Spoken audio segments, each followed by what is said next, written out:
amati mbégteeg bànneex di ànd ak yéen ñu tawlu ci 5M TV Sénégal jërë ngeen jëf.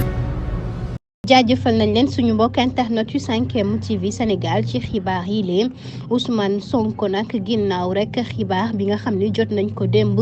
di wax ne moomee du mën a bokk rek lu jëm ci élection yu 2024 bi lee mu mel ni fi mu nekk ni askan wi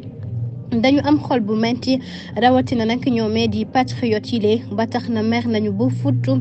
daal di rek wax ni Ousmane Sonko moomee na xam ne nag fi mu nekk nii rawatina ñu nekk Sénégal ak ñu nekk bitim réew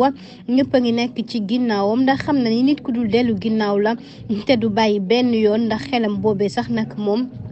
dëgër na loolu ba tax na mbir mi sax nag moom du ko daal di rek gaañ fi mu nekk ni kay Macky Sall am na la mu bëggoon la mu bëgg kay mooy li nga xam ne daal dina koy def mu nekk ab nag surprise boo xam ni ginnaaw rek bañ ko jotee métti woon na loolu nag bu baax waaye xam nañ ni suba nag beneen i bés la boo xam ne nag combat bi moom maanaam xeex bi dañ koy wëyal ba tey duñ ko bàyyi benn yoon ndax Sénégal moo ñu ñor Sénégal la ñu bëgg ba tax na lim ñuy woo dinañ ko ci wuy si